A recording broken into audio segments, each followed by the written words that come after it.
Hi, this is Meathead. Welcome to our channel and to a new video about time-enduring series and movies that change your life. Today's episode is dedicated to Friends, without a doubt the most famous television show of all time. Friends is an American sitcom that aired for 10 seasons on NBC, from 1994 to 2004. The series revolves around 6 very different friends all living in Manhattan. We follow their hilarious adventures as they navigate the issues of young adulthood, trying to find their own place in the world while growing together as a group. Fun fact, bottle episodes aren't anything new, and they weren't back then either. In episode 2 of the 3rd season, the characters have an impossibly hard time getting ready to attend Ross' important function at his museum. Do you want to know what went on behind this episode? Stick around to find out. But first, why don't we take a closer look at what happened to the actors and actresses who were starring in the show? Let's take a trip to the past and relive the emotions together. Jennifer Aniston as Rachel Green, 1969, age 52. It seems to be consensus amongst the public and the critics that Aniston's skills as an actress have only improved throughout the years, and her capacity to bring attention and talent to any project she's involved with remains invaluable. Since the finale of Friends, we've seen the actress work non-stop on the big screen, giving us a bit of everything. From heartwarming rom-coms like 2006 The Breakup opposite Vince Vaughn, or He's Just Not That Into You alongside Ben Affleck in 2009, to emotional roller coasters such as Marley and Me from 2008, and even a shift into some darker stories like the critically acclaimed drama Cake, starring as a woman dealing with severe chronic pain at a particularly low point in her life. In 2019, Aniston returned to television as a lead for the first time since Friends, with the Apple TV Plus drama The Morning Show. Alongside Reese Witherspoon, this series was well received and Aniston's performance won her a Screen Actor Guild Award. Daughter of actors John Aniston and Nancy Dow, Jennifer was born in Sherman Oaks, California. At the tender age of 11, she joined the Rudolph Steiner School Drama Club, where her passion was quickly sparked. Later on, seeking professional acting training at the School of Performing Arts in New York.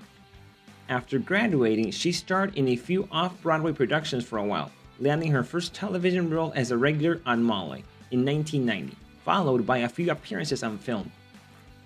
Up until 1994, her career wasn't taking off nearly as quick as she hoped, but everything changed when the pilot Friends Like These was sent to her, originally asked to audition for the role of Monica, which she boldly turned down, wanting to read for the part of Rachel instead. As well as you may know by now, stardom awaited her on the other side. Matt LeBlanc as Joe Tribbiani, 1967, age 53. As soon as Friends came to a conclusion, a spin-off centered around LeBlanc's character was already set to take off. The show in question was named Joey, and sadly it quickly went away, only managing to survive on the air for 2 seasons. A lot of blame was thrown around for the meteoric plumbing of ratings, but it was producing Kevin Bright who perhaps put it best. On Friends, Joey was a womanizer, but we enjoyed his exploits because he was a guy you could count on as a friend. In Joey, he was deconstructed to a guy who couldn't get a job or ask a girl out, becoming a pathetic character. After the cancellation of the spin-off, LeBlanc ended up taking a 5-year hiatus. He finally made a comeback playing a version of himself on the show Episodes, working on the project until 2017 and earning a Golden Globe Award in the process. In 2016, he was cast as the lead in the sitcom Man with a Plan, which was canceled in 2020. Matt LeBlanc grew up in Massachusetts. After graduating high school, he relocated to New York while he took drama classes and started pursuing a career in modeling. At first, he was met with disappointment, as agencies disregarded him entirely due to his short stature. Completely by accident, he ended up getting signed by an acting agent after he accompanied a friend to an audition. LeBlanc quickly took acting classes and managed to get a few gigs in commercials, but story has it that before Friends came along, the young actor was down to his last $11 prior to getting the part. Courteney Cox as Monica Geller, 1964, age 57.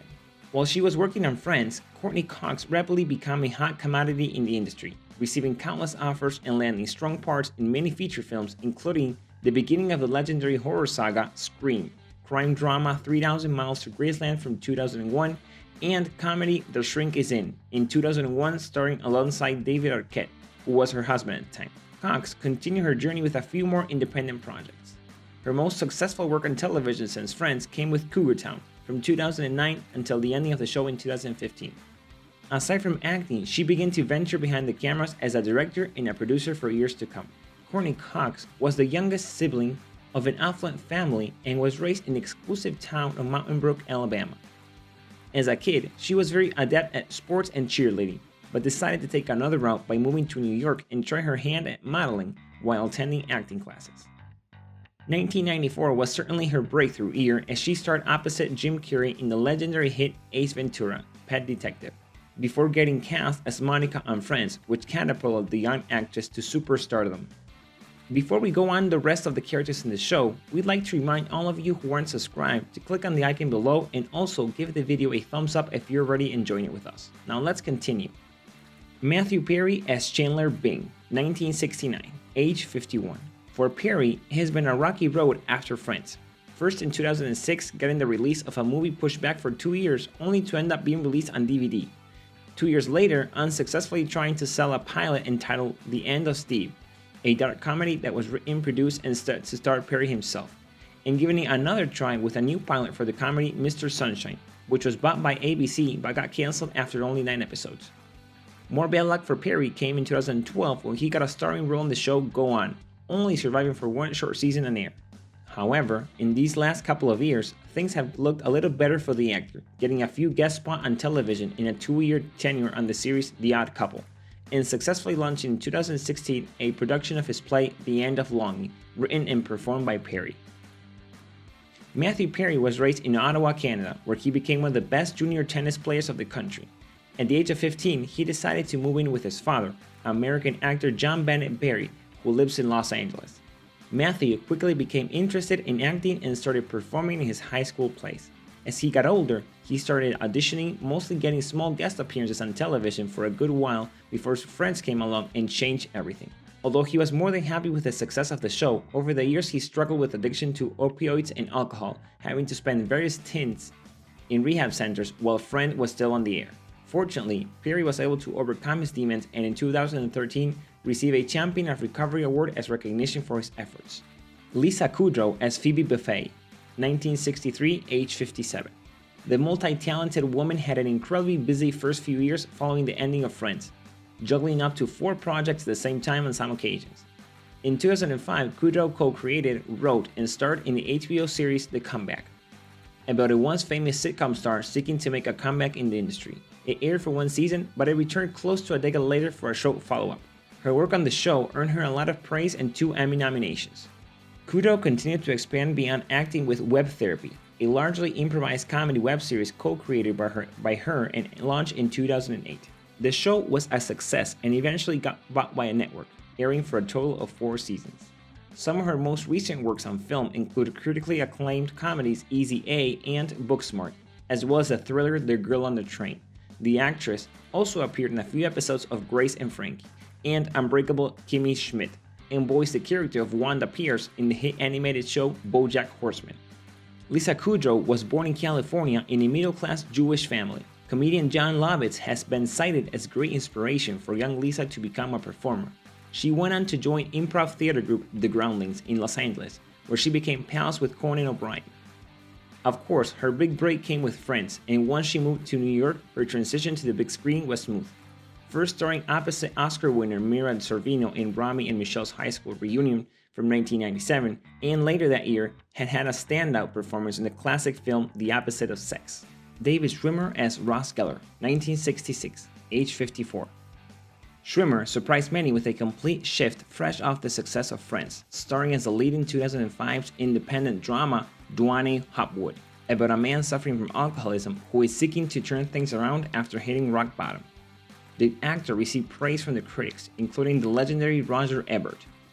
Following a good streak on stage plays, Schwimmer made his directorial debut with the comedy Run Fat Boy Run in 2007, which received mixed reviews.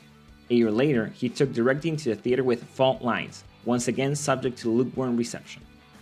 During this past decade, we've seen Schwimmer's return to television, with a recent stand-up performance in American Crime Story, where he played one of O.J. Simpson's attorneys, Robert Kardashian, during the infamous trial.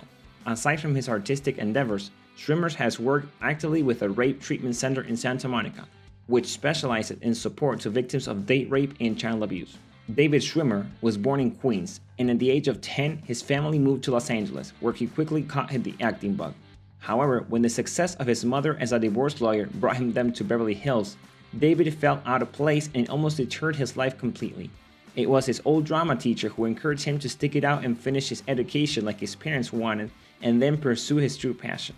Subsequently, the youngster came back to Los Angeles, where he got a few appearances on TV before landing his first recurring role in the sitcom Monty. Fun fact, in the one where no one's ready, all the action occurs entirely inside of Monica's apartment. Producers revealed the decision was made due to budget cuts, as they couldn't afford more locations to film, even though it was reported that each member of the cast was earning close to $1 million per episode at the time. However, it ended up being a fan favorite and even received a nod from Jay-Z with a parody in his music video for Moonlight. This is all for today on Meathead. Let us know in the comments which of the characters and actors who portrayed them was your favorite. Remember to subscribe to the channel and click on the notification bell so you don't miss out on our next video revisiting the movies and series that changed your life.